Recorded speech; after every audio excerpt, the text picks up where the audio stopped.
हमारे स्वाधीनता के सफर में हम्म। दो नाम बहुत मुखरता से लिए जाते हैं, गांधी जी का और एक नेहरू जी का। और नाम इतने सामने क्यों नहीं आते, और अंततः प्रधानमंत्री भी नेहरू ही बने। हम्म। आखिर सामने और चेहरे क्यों नहीं आए? नहीं, चेहरे तो सामने बहुत सारे आए। आपको खुद याद होगा, खूब लड़ी मर्दानी, वो तो झांसी वाली रानी थी, पाठ्य पुस्तकों में जी। में पढ़ाया गया है। तिलक, गंगाधर तिलक, सुभाष चंद्र बोस का नारा कि तुम मुझे खून दो मैं तुम्हें आज़ादी दूंगा, है ना। तो और लोगों के भी नाम और योगदान रहे हैं, आते रहे हैं। गांधी का नाम इसलिए सबसे ज्यादा लिया जाता है क्योंकि गांधी उस पूरी जो लड़ाई थी उसके मुखिया थे। गांधी को सभी लोग अपना नेता मानते थे जो आजादी की लड़ाई में थे। यहाँ तक कि क्रांतिकारी भी गांधी को अपना नेता मानने लगे थे, मानते थे। तो इस वजह से जैसे कोई हेड ऑफ द स्टेट होता है, तो गांधी एक तरीके से इस पूरे भारतीय राष्ट्रीय आंदोलन के मुखिया थे। तो इस वजह से गांधी का एक उनकी बात को टालना किसी के लिए आसान नहीं होता। तो ये इस वजह से गांधी, चूंकि नेता का नाम लिया जाता है, जैसे अभी आप देखिए भारत में सरकार के बहुत सारे अंग होते हैं, लेकिन नरेंद्र मोदी जी का नाम सबसे ज़्यादा बार बार दिखता है और माना जाता है। तो ये उस तरीके की एक बात, तुलना गलत है लेकिन ऐसा था। नेहरू का सवाल ये है कि नेहरू गांधी ने नेहरू को अपना राजनीतिक उत्तराधिकारी माना था, चुना था और सबको बता दिया था। सरदार पटेल, चक्रवर्ती राजगोपालचारी, बाबू राजेंद्र प्रसाद, सारे जितने देश के और बड़े बड़े नेता थे, सबको पता था कि अगर महात्मा गांधी अपने बाद किसी को इस देश का बागडोर देने के लिए इच्छुक है तो वो जवाहरलाल नेहरू है। और जवाहरलाल नेहरू, आप यकीन नहीं करेंगे, इस देश में करीब 40 साल, 17-18 साल तो प्रधानमंत्री के रूप में, और उसके पहले भी करीब 25 साल इस देश के लोगों के दिलों पर पंडित जवाहरलाल नेहरू ने राज किया है। युवाओं की धड़कन जो शब्द आप सुनते हैं ना, बिल्कुल। तो आजकल तो ये सब बैनर पोस्टर और ये सब फर्जी तरीकों से सोशल मीडिया से बनाए जाते हैं। जवाहरलाल नेहरू वाकई इस देश के युवाओं की धड़कन रहे हैं। तो वह जो उनको नाम लिया जाता है, वह किसी साजिश के तहत नहीं लिया जाता है, वह उनका योगदान है। और जवाहरलाल नेहरू को इसी से एक जुड़ा सवाल है, शायद आप पूछें, तो उससे पहले ही मैं कह दूं कि सरदार पटेल को अगर प्रधानमंत्री क्यों नहीं बनाया गया, जवाहरलाल नेहरू को क्यों बनाया जी। गया, तो उसमें एक उदाहरण, एक तर्क ये दिया जाता है कि उस समय सारी कांग्रेस की कमेटियों ने सरदार पटेल के पक्ष में अपना जो है फैसला किया था। तो इसमें थोड़ी सी लोगों को गलतफहमी है कि जो कांग्रेस अध्यक्ष का चुनाव होता था उसमें प्रांतीय कमेटियों से नाम मांगे जाते थे।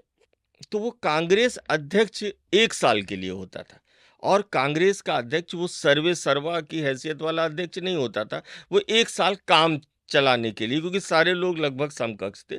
तो उन लोगों ने पटेल का नाम सुझाया था।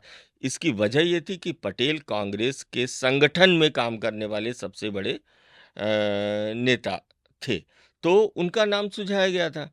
अब वह प्रधानमंत्री पद के लिए पटेल का नाम नहीं सुझाया गया था प्रांतीय कमेटियों के, उसे कांग्रेस अध्यक्ष जो 1 साल का होता उसके लिए सुझाया गया था।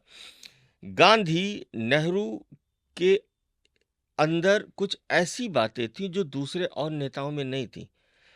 नेहरू को विश्व राजनीति की सबसे ज्यादा समझ थी। दुनिया भर के नेताओं से नेहरू के जैसे ताल्लुकात थे, ऐसे पटेल या किसी और के नहीं थे। और नेहरू के पास एक विजन था देश को बनाने का, और ये बात स्वयं पटेल स्वीकार करते थे। जितने भी कांग्रेस के दूसरे नेता थे, चाहे मौलाना आजाद हो, चाहे पटेल हो, चाहे राजेंद्र प्रसाद हो, इस बात पे किसी को कोई जो मतभेद नहीं था कि पंडित नेहरू हम सबसे बहुत सारे मायनों में ज्यादा योग्य हैं इस देश की बागडोर के लिए। तो इस वजह से पंडित नेहरू का नाम एकदम स्वाभाविक रूप से आया सामने। और पंडित नेहरू खुद नहीं प्राइम मिनिस्टर बनना चाहते, तो उन्होंने मना किया गांधी से कि मुझे बवाल में मत डालिए, क्योंकि उन्हें पता था कि 200 साल की अंग्रेजों की गुलामी से कंगाल देश है भारत का। आप कल्पना नहीं कर सकते भारत में 200 साल अंग्रेजों ने भारत को कहाँ पहुंचा दिया था, धरातल पर, जो सोने की चिड़िया था 18वीं सदी में हमारा देश।